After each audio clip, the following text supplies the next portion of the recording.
Hi everyone. Have you ever felt that you've been ashamed of something or you've tried to hide something in your life? Well, for me, it was my movement disorder dystonia. That was that exact thing that I was hiding. Today I'm going to talk about what dystonia is, some common types of dystonia, the possible treatments and cures, and my own story. So, first, what is dystonia? Well, according to the Dystonia Research Foundation on their website, dystonia is the contraction of two opposing muscle groups. And one example that I found to help people really understand what it feels like is in Tom Seaman's book, Diagnosis Dystonia. He gives an example of if you're trying to flex your bicep and you have your arm out straight, you're not going to be able to do it with your arm out straight.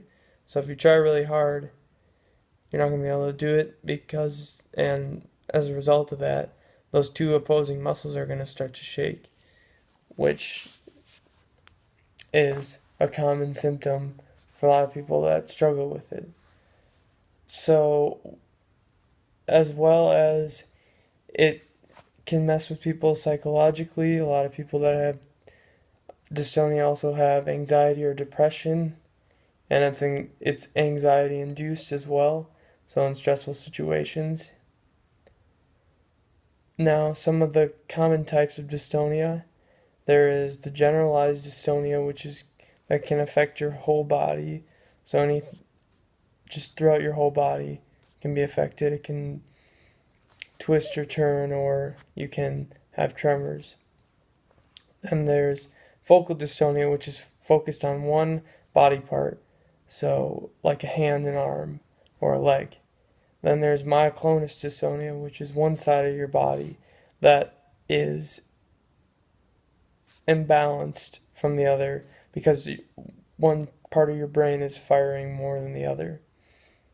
And then there's also cervical, which is a very common type of dystonia they're finding out in the neck, where it pulls your neck either to the left, the right, or back for whatever period of time. And as of now, there is no cure for dystonia.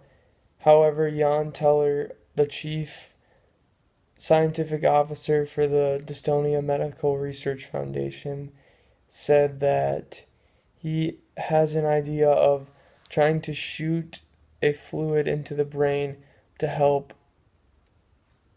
fire the right side, the correct side of the brain, in order that it would rebalance the brain so that the involuntary movements would cease.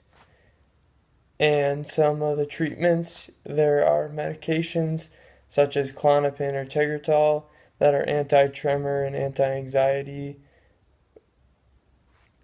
medications. There is also daily exercise that helps a lot of people, as well as a new solution that's pretty cool, which is called deep brain stimulation, which is like a pacemaker for your brain. So you have surgery, and you're put under, and it's on one of the sides of your brain, and it connects down to your neck area, somewhere over here, and it sends signals to the right to retrain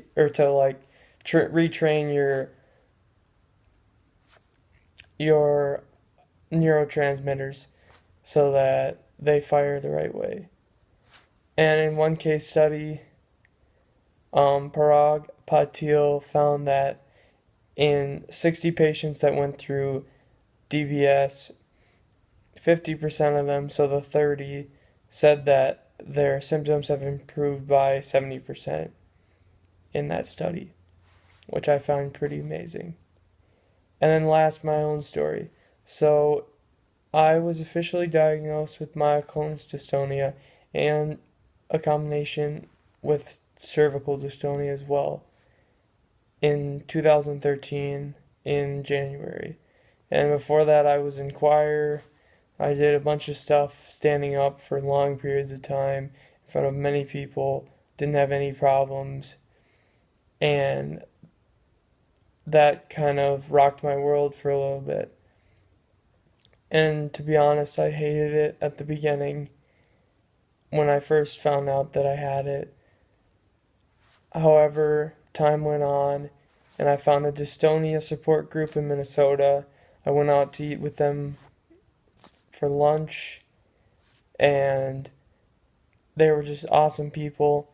And then I got an opportunity this past summer to go to the Dystonia Symposium and see so many other people that have dystonia and hear their stories of how they live day to day.